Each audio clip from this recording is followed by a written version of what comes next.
Hello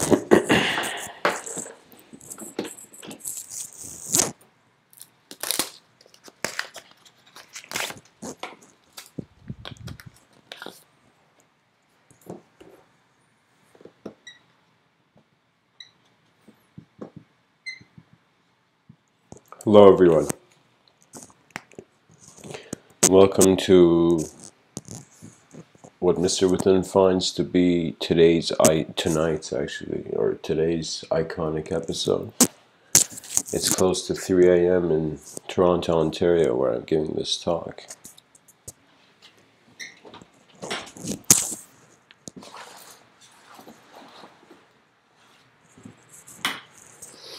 And I usually get with the world, but these live streams seem to be an easier way of me to share these talks, you know. Less of an uploading hassle, if you know what I mean.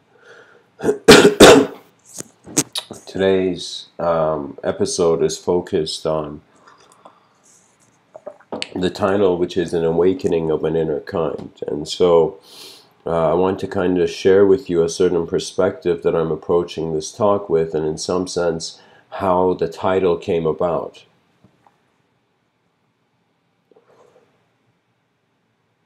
I consider reality to consist of relationships that are being kept by attention. And in some sense, I sought external knowledge, and I saw the vast infinite architecture of possible theories in regards to how the unknown reveals itself. For me, it's very interesting because it seems as if there is we have a certain establishment of knowledge, and then this is getting updated as we go through life. So there's a relationship that one has with their body, you know. And I'm going to go the traditional route, you know, the suggestion of body, mind, and then the soul. These are three concepts that have been interesting to human beings. And so I want to share at least my own gaze upon them with you, and to tell you that one has a relationship with the material sense of existence, you know, with your body, and how your body is being your senses, and your senses are in some sense being your mind. So first we look at material existence, and we notice that we have a body that can move upon the earth. It's as if like we're not like trees. We have a certain mobility, we have fingers, and we have vision.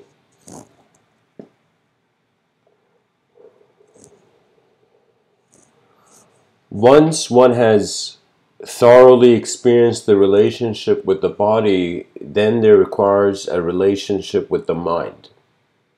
And the mind is not just the room where your thoughts stand in, but in some sense the mind is how the energetic intelligence of the being is coming across to itself.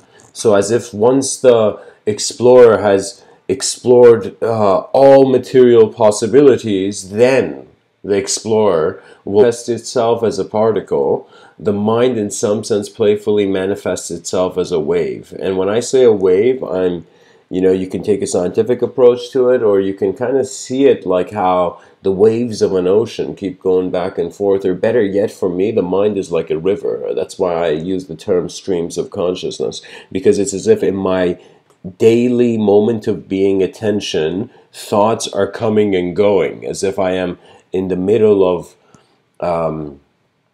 the passage of the many lifetimes of thoughts, as if the thought I have during the day, it comes and goes. So it's as if it has lived and died in my mind in some sense.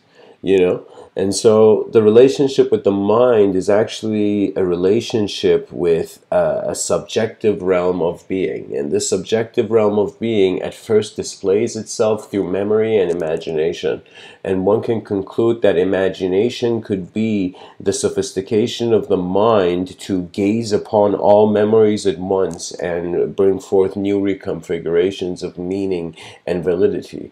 So in some sense, the relationship of the being with the mind, you know, like when you're wondering about how your body's being, okay, you see the cells in the textbooks, you know, when you wonder about how the mind is being, you begin to notice there's a certain dynamism at work, as if at the core of our energy, before that person dies, he's alive in a way unexplainable, because it has a certain momentum based on the capacity of the vision. So what that means is the relationship with the mind is the relationships you have with your thoughts. And so Mr. Within finds that the most enlightened relationship one can have with thought and with their thoughts, you know, is to realize that they are never a thought. They have never been a thought. This is the greatest lie sold to every conscious human being, that they think they are beginning of an inner kind, because it is a suggestion that the inner realm is not just the relationship with the mind. So let's say mind, body, soul. So let me say it like this: you as a being have a relationship with the physical universe. You with your body. You as a being have a relationship with your mind, and you as a being have a relationship with the soul. And if you pay attention, it's very interesting, because the way these three fall into the spectrum, it's as if the body is like 100% known. The mind is 50% known, 50% unknown. The soul is 100% unknown, which in some sense makes the greatest theorists and greatest people who are trying to wonder about the nature of reality conclude that there is an extension of the being in a higher dimension, or what we would consider a higher dimension that we cannot reach. So it's that point where there could be a reward on the shelf. You know, there could be cookies on the shelf, but we can't reach it to know enough. But we know that there is some sort of purpose to the design of the room of existence that we are in. And so for me, the reason I'm saying body, mind, soul, in utter honesty, you cannot, life is the segmentation and the splitting up and classifying kind of divide and conquer approach towards a moment of being. And what that means is, in order to make sense of the world, we had to separate ourselves as an individual, and then as an individual wonder about collective possibilities. You know, so right now we are in a certain pattern of decision, and what that means is that in any generation, in any moment in time in our history as a species, just regardless of the best ideas and worst ideas, decisions were being made, as if the best ideas and worst ideas is like this kind of, you know, sine wave looking kind of line, you know, and at the same time us going straight through is a direct line, you know, and this line is it is in some sense how time has given every moment a certain opportunity to decide. So when I was younger, for example, I was shy. I was very shy and quiet, and in some sense I was comfortable not existing in worlds other than my own, you know, which wasn't a good thing. It was a kind of limiting thing, but at the same time, it kind of catapulted me like a slingshot you hold back, you know. So in some sense, what I'm trying to say is that I realized very early on that due to an ability of the intelligent sort of being that we are, we give values. And some of these values, we give them and don't question them at all and continue living, you know. So in some sense, we are a setting, you know. Now, not to get too carried away,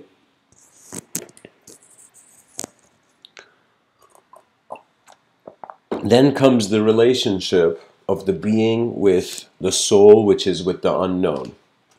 And the beautiful thing about the unknown is that people can try to use superstition in some sense, or imagery, to, maybe superstition is too harsh. Maybe I should use a different word. People, every person has a jar of imagery behind their eyes. Now, how that imagery functions most of the time, how that imagery functions most of the time, is through a sense of unconscious, natural sense of knowing. And what that means is that you feel things are going to be okay, but who knows? Do you see? Do you see the profound thing? So that feeling that things are going to be okay means that the mind has found a certain contentment with how life is happening, and also a certain contentment with the future of the moment. You know, and what that means is that a lot of people can get depressed. Let me tell you, it's pretty much like this. I consider there to be an inner, a subjective realm, a subjective dimension, and an objective dimension to our existence at first. There's something more than these two, but for now I'm just going to focus on these, saying that human beings exist as objects, but also human beings exist as subjects.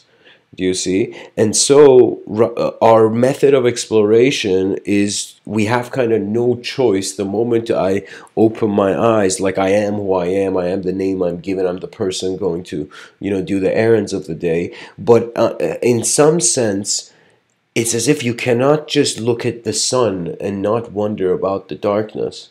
And you cannot just look at the darkness and not wonder about light.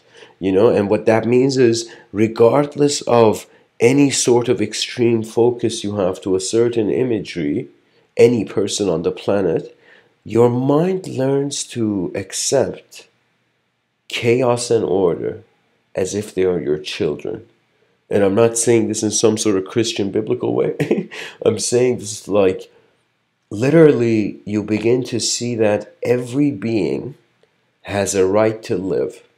And so the scale and scope of potential knowledge that the species doesn't have could be so high and so accessible that when there is confusion and violence marching in the streets blindly, it's as if you just say kids are kids, but you're not thinking about kids. You're thinking how young our species is, that we have not realized how many deaths have occurred throughout history. And even though that's the law of nature, time doesn't stop. It goes forward for your material sense of being. But you begin to see an inner sun. You begin to notice a quality of your intelligence that functions in a doubtless state. And everybody has doubtless states of being, as if you tell somebody to solve the Rubik's Cube, for example, I dabbled with the Rubik's Cube when I was younger, I can, I can in some sense declare victory over it.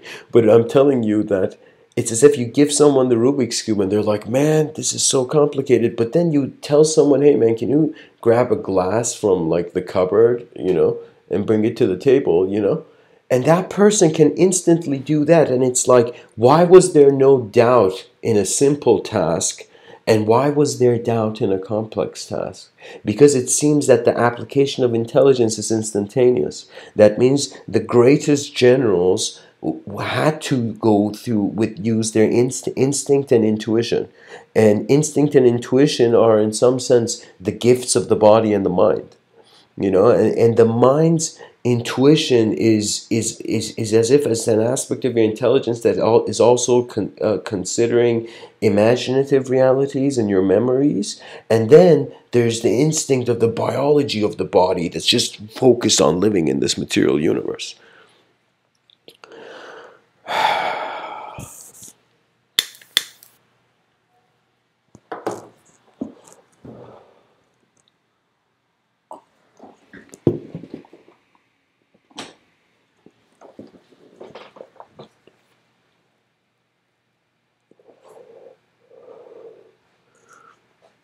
Life, it's as if the people who are celebrating the birth of a child are also celebrating it at the child's entrance into a certain program of living that has been sculpted by the hands of history and many beings who have walked on this earth.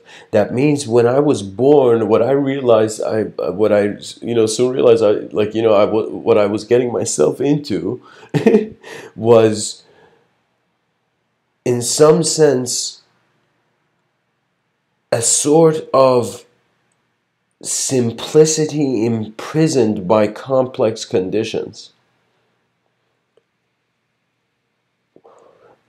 That means I will say this: any child that has ever played, any human being that has ever entered a playful state has attained the supreme enlightenment. I'm telling you, any being who has been in a state of unspeakable and odd, you don't even need to define it, sort of sereneness, you are there. Because you will realize people are battling their minds, and then they go battle the minds of society. And then afterwards they begin to see that they are where they started because they have always been, and that we are all alive once, and the opportunity is given, and the decisions only are waiting to be made. So in some sense, an inner awakening is a remembrance of your intelligence prior to its accepted establishment in matter, and its accepted establishment in some sense the emanation of matter, which comes across as thought.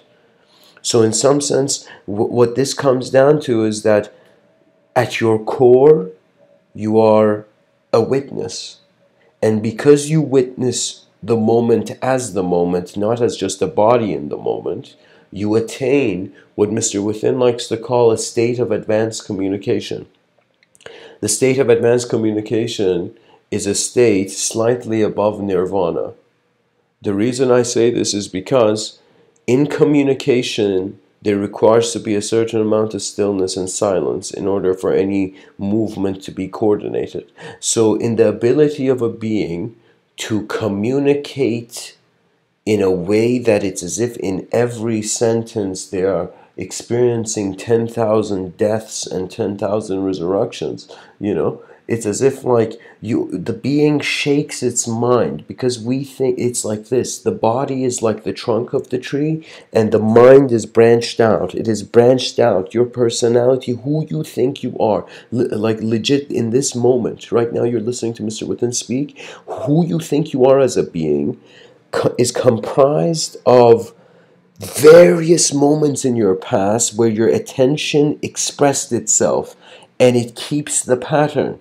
This is why in some sense behavior has nothing to do with culture, has nothing to do with the material universe. I mean, I can't say it has nothing to do with the material universe, but I'm going to say no, what I meant by that, it has nothing to do with the ideas you have on the material universe. And what I mean by that in some sense is that you will seek freedom. You will become. I became insane. Not in the. I'm not saying this in the social sense. I'm saying I became insane by trying to answer an eternal question, trying to solve a unique puzzle. And I was one of those kids where, I often talk, well of myself in these Mr. Within talks, but, I tell you the honest experiences I have, but I'll share one where arrogance. And the reason I had an intellectual arrogance is because I had so little thoughts as a kid that everything was instantaneously in my attention. I would walk in a room as if some part of me knew where something was already, and that has to do with a sort of memory. I think children are very, when they say the mind of a child is fresh, is because, the engine hasn't worked completely, but it's fresh to start, as if like you've bought new shoes and you wear them on the first day and you feel invincible.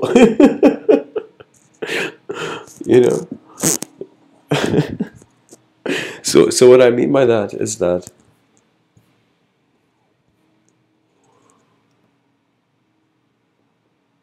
we seek a sort of advancement of the self where it feels it's included and it has attained an all-inclusive awareness. This all-inclusive awareness, it borders at the edge of the mind, and if people want to know what the mind looks like, it looks like the idea you have of yourself. And the idea you have of yourself is also, in some sense, kept by the pillars of imagery that are others that you perceive in your reality. So what I'm telling you is that that one attains a level of advanced communication once the war of the past and the future in their mind, it ceases, it stops. That means the past stops hoping and the future stops regretting. And then there comes this supernova explosion of just silenced witnessing of the moment prior to thought. And once you attain this pre-thought state, I say attain like, you know, it's like a video game once you level up to the but once you cultivate a sort of familiarity with how at the core of your intelligence there is a non-local eternity, then it's as if in your subjective dimension stops being so solid, and just like gas, like it shifts to a different state and it becomes transparent. So once the mind becomes transparent, either you're a body with soul or you're the soul of a body. And what I mean by that is that you instead of you functioning as if you, it's not that you put away your mind, you kind of like function with a different aspect of your intelligence. And all those people following synchronicities, new age ideas, they feel like they're aliens, you know, and aliens are going to come and help, you know, like all those people, you know, there's people out there who think this. And they will suddenly notice that they are, if they are feeling happy about the story of life they have, they are master painters. They have in some sense been dazzled by their own masterpiece. And this is the thing about human beings. And in some sense, mystical traditions always wondered. They're like, wait a minute, you know, every other animal, you see a cat born, a child cat instinctually knows what to do exactly. You know, you look at a deer, like baby deer born, you know, it gets up and it starts running, and it seems like it already knows the program of its design. It already knows what to do. But then we look at human beings, and we're like, human beings don't know, and the child has to be walked, has to be spoon-fed, has to be helped and nourished and all this. You see? So in some sense there has been this mystical question, why does, in quotations, the human soul have a sort of amnesia? And this is the thing where it's as if an eternal intelligence has infused itself and united with a sort of material intelligence. It has had an allegiance with another dimension, which in some sort can be said to be an evolution. Because when wars end, wars of all sorts, and in some sense the war is a war mentality, people who feel they won't be pushed back and so they push, and people who in some sense feel that their enemies have to be non-existent in order for them to exist, but then not realizing that their enemies are having a similar experience as them.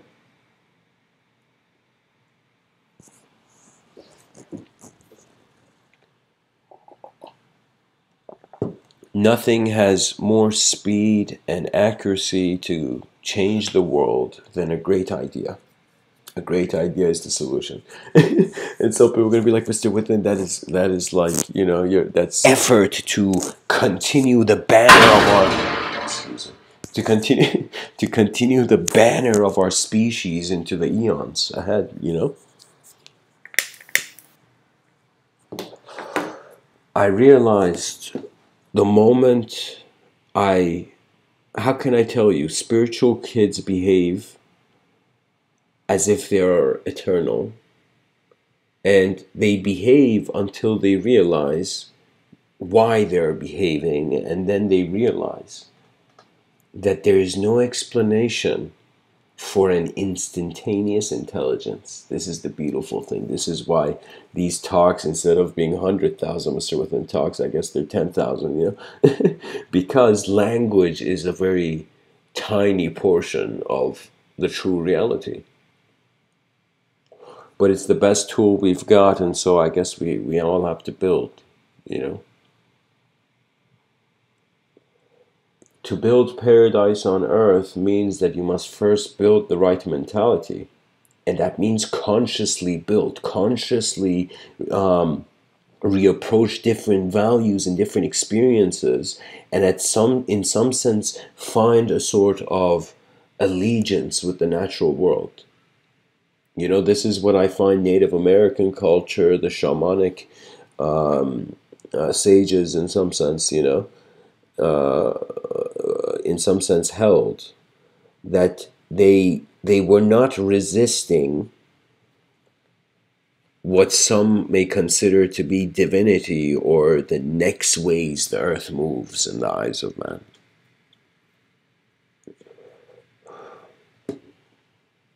All the time in media and television, that is going to things being discussed that have no significance.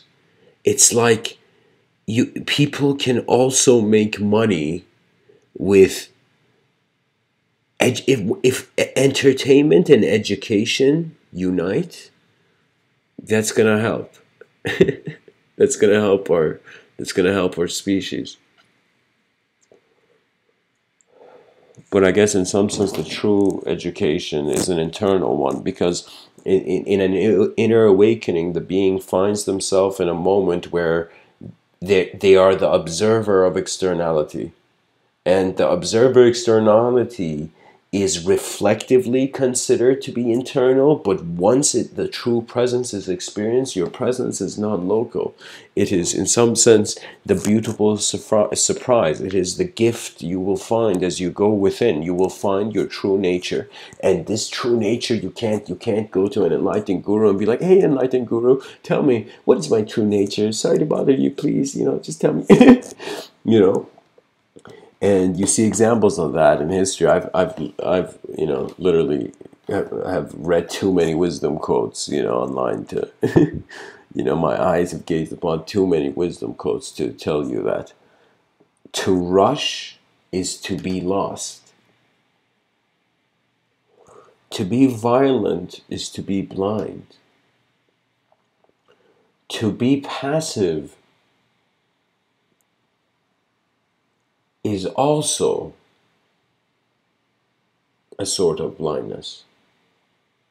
But to be passive aggressive, or let's create a new one, aggressive passive. The guy's aggressive, but then he's very passive.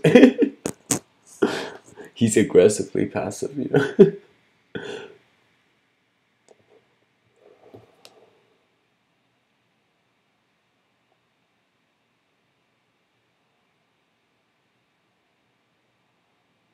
The wisdom of the hidden pillar will be received. You will realize the foundation of what you're considering your intelligence to be. The IQ test is is so small that it's a game. It's a puzzle. If you can figure out the puzzle, good job. But true intelligence requires a sort of listening, as if you are that great soul that has opened its eyes and suddenly opens its eyes and realizes, imagine we're in medieval times and the town is at war. There was a mathematician, I think his name was Archimedes or something where he saved a town that was under attack through mathematics, pulleys, and catapults, you know. This man was, he just entered the street, realized a sort of blazing rage was in some sense, this great fire was coming to their land, and the enemy was at their doorstep. And so there comes the intense need that regardless of how much of a genius you are, regardless of how rich you are, regardless of how you look, you will find a moment where you will be, my species matters more than me. You know. And once you find, this is what I say this, once you find the love of the species, once you attain a vision of, you can call it of a sense of higher dimensional purpose. Like, you will see your body will literally be energized by your mind. It'll be fascinating, because usually it's the body that's keeping the mind energized, you know. But this is where the being is at such a pure state of their presence that energy, it literally, your whole biological body just calms, stills, and resets itself. It resets itself because you have, in some sense, through your universal shift of perception, eradicated all sorts of resistance to anything, to your body, to your mind, to your past, to your future, to anything, to any sense of self. And you no longer are functioning as a being. This is what Lao Tzu was talking about in the Tao Te Ching. The Tao that can be spoken about is not the real Tao, or those who say do not know and those who do know, or something. You know. And so what I'm trying to tell you is, this is that state. It is a state where, for certain creative artists, they say they're in the zone, but they're only experiencing a tiny bit of it. The true state is, you become a presence of life. You become the presence of the intelligence of this universal sector. You become an emissary of the temple becomes your mind, and then any thought that comes into your range of awareness has a sort of significance. So you become honorful, respectful, and life begins to have a rekindled divinity to it. A rekindled divinity because you're no longer slamming the future with knowledge, rather than seeing what comes to you. You know, we close our eyes in two ways. We close our eyes by physically closing them, you know, and then we close our eyes by accepting fixed beliefs. Fixed beliefs fix nothing. That's the issue. That's the issue of language. Fixed belief are just effects of the tool that language is being used for a certain cause. This is why, for me, speaking is always poetic.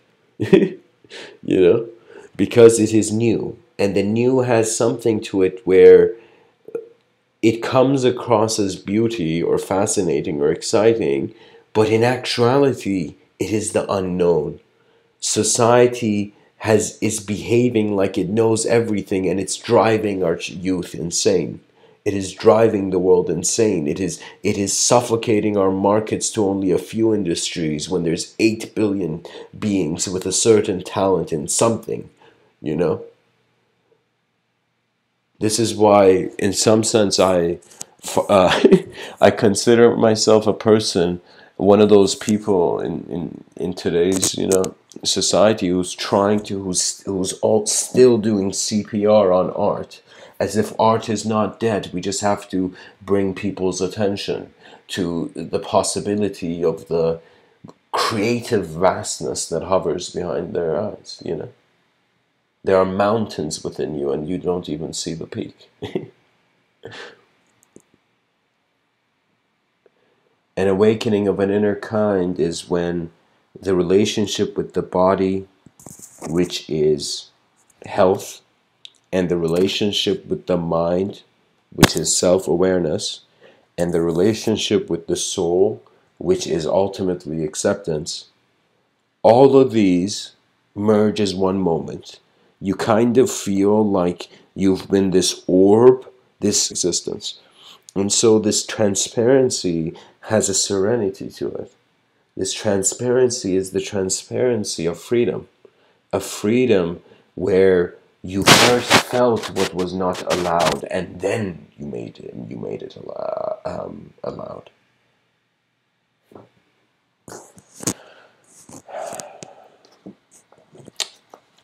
Zen Master Dogen, this very, what I consider it to be not only a man with his eyes fully open, but a man who has realized that the eyes can never be closed.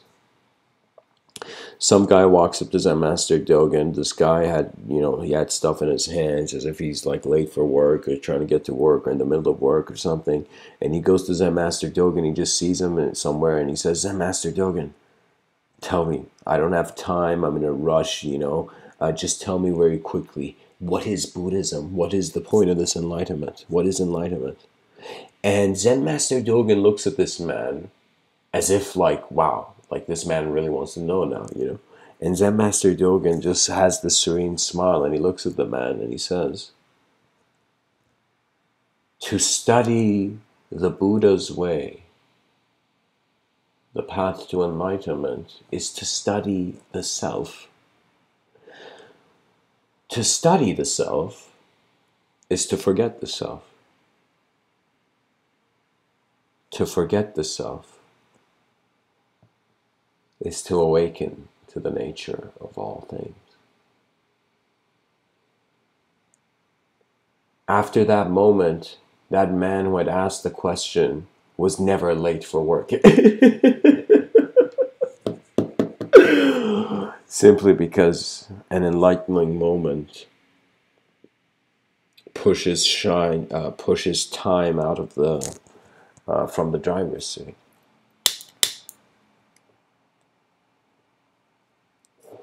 The smile of insight is an eternal one.